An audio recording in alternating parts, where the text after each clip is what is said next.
নমস্কার, আমি লিমা রায়। আপনারা দেখছেন the Bengal time. The Bengal টাইমের পর্দা আরও একবার আপনাদের সকলকে আবার স্বাগত জানাই। সিতাই বিধানসভার তৃণমূল কংগ্রেস প্রার্থী সকাল সকাল নিজ বুথ কেন্দ্রে ভোট দিলেন 8:30 নাগাদ। আদাবাড়ি গ্রাম পঞ্চায়েতের 6/18 নম্বর বুথ কেন্দ্রে ভোট অধিকার প্রয়োগ করলেন তিনি। উপনির্বাচনে সিতাইয়ে তৃণমূল কংগ্রেস প্রার্থী এবং জগদীশ চন্দ্র বাসনিয়ার পত্নী সঙ্গীতা রয় এবং তার সঙ্গে ছিলেন কোচবিহার জেলায় নবনিযুক্ত সাংসদ জগদীশ চন্দ্র বাসনিয়া। ভোট দিয়ে তিনি সাংবাদিকদের মুখোমুখি হন এবং শুনবো আমরা তার বক্তব্য।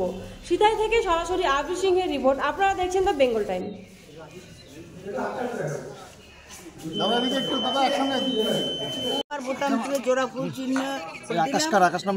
আমি একটা কথাই বলবো, সিতাই বিধানসভায় যত ভোটার আছে আজকে তৃণমূল কংগ্রেসের উন্নয়নের, মমতা ব্যানার্জির উন্নয়নের লক্ষ্যে প্রত্যেকটা ভোটার যেন জোড়াফুল চিহ্নে ভোট দিয়ে মমতা ব্যানার্জির উন্নয়নকে ত্বরান্বিত করেন এবং আমাকে আশীর্বাদও দোয়া করেন।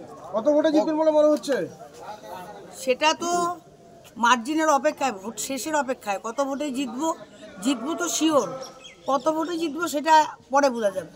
সারাদিন কি করবেন আজকে? সারাদিন কিভাবে? সারাদিন বুথে বুথে ঘুরবো। বিরোধীদের এজেন্ট দেখা যাচ্ছে না দিদি, কি বলবেন? সেটা আপনারা ভালো বুঝবেন। বিরোধীরা মাঠে আছে না ঘরে আছে? ভোটাররা তো খুব কম সংখ্যায় দেখা যাচ্ছে লাইনে। সকাল থেকে প্রায় 1.5 ঘন্টা হয়ে গেল। কালকে জাগরণ উপবাস ছিল, উত্থান একাদশী ছিল, তারা হয়তো কাজকর্ম করে তারপরে আসবে। বিরোধীরা অভিযোগ করছে যে তাদের পোলিং এজেন্টদের বসতে দেওয়া হচ্ছে না, আর গতকাল রাত থেকে হুমকি দেওয়া হচ্ছে, এরকম একটা অভিযোগ বিজেপি ক্যান্ডিডেট। বিরোধীরা তো অনেক কিছু অভিযোগ করে, সেই অভিযোগকে আমরা এগুলো মনে করি না। ওরা দীর্ঘদিন থেকে অভিযোগ করতে থাকুক এরা অভিযোগ। ঠিক আছে, আপনি এখান থেকে পঞ্চায়েত হয়েছিলেন, প্রধান হয়েছিলেন, পঞ্চায়েত সমিতির সভাপতি হয়েছেন এবং আজকে একদম বিধায়ক পদে প্রথমবার দাঁড়িয়ে এবং ভোট দিলেন, কেমন লাগছে?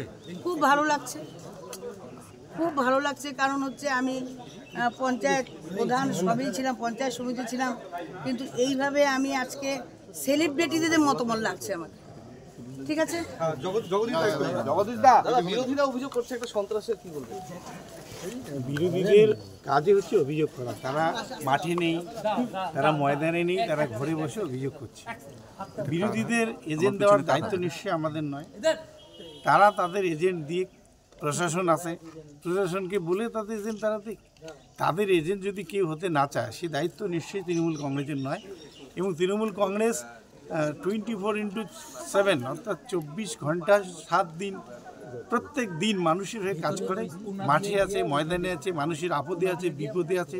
শীত, গ্রীষ্ম, বর্ষা, তৃণমূল কংগ্রেসে মানুষের ভরসা। তাই মানুষ তৃণমূল কংগ্রেসের পাশে আছে, সাথে আছে। এবং আজকের এই ভোট শান্তিপূর্ণভাবে জনগণ ভোটটা আজকে প্রয়োগ করবে, তাদের গণতান্ত্রিক অধিকার। এবং 23 তারিখ যখন রেজাল্ট বেরোবে তখন দেখতে পাবে বিরোধীরা তাদের বাক্সে টোটাল ভোট ফাঁকা। বিরোধীরা বিশেষ করে প্রার্থীর অভিযোগ যে গতকাল রাত থেকে বিভিন্ন জায়গায় সন্ত্রাস হচ্ছে, বাইক বাহিনী এজেন্টদের বসতে দিবে না, হুমকি দিচ্ছে। ওরা এজেন্টের নামের তালিকাতে আমাদের আরও আছে, আরও আছে, তাদের নামের তালিকা দিক, প্রশাসন তাদের এজেন্টদের বসিয়ে দেবে। তো তালিকা দিতে পারছে না কেন? তালিকা দিক তারা, তাদের পোলিং এজেন্টকে কোথায় বাধা দিয়েছে, কোন বুথে বাধা দিয়েছে, কোথায় তাদের ঢুকতে দেয়নি, তারা সেই তালিকাটা দিক। নিশ্চয়ই আমরা তাদের বলবো প্রশাসনকে তাদের এজেন্টকে বসিয়ে দিতে। তাদের এজেন্ট দেওয়ার দায়িত্ব তো আমাদের নয়, তাদের এজেন্ট দেওয়ার দায়িত্ব তাদের। যারা কোনোদিন মাঠে মানুষের পাশে থাকেনি, মানুষের সাথে থাকেনি, তারা নির্বাচনের সময় মায়া কান্না কাঁদলে কোনো লাভ নেই। বলছি দাদা, নির্দল প্রার্থী রয়েছেন ফুলকপি চিহ্নে, তার এজেন্টদের দেখা যাচ্ছে সংখ্যা বিজেপির থেকে বেশি। এই বিষয়টা কি হয়েছে? এইটাতেই বোঝা যে নির্দলের এজেন্ট যদি বসতে পারে, তাহলে বিজেপির এজেন্ট কেন বসতে পারছে না? তাহলে নির্দলের এজেন্ট যদি প্রত্যেকটা জায়গায় বসতে পারে, তাহলে কেন বিজেপির এজেন্ট বসতে পারছে না? এখান থেকে আপনাদের প্রশ্নের উত্তরটা আপনারা পেয়ে যাবেন। দাদা, কোথায় কোথায় ঘুরবেন আজকে? আমি নদীর ওই পাড়ে যাবো, আমি এখন নদীর ওই পাড়ে যাবো। ক্যান্ডিডেট নদীর এই পাড়েই থাকবে, আমি ওই পাড়ে যাবো। Thank you.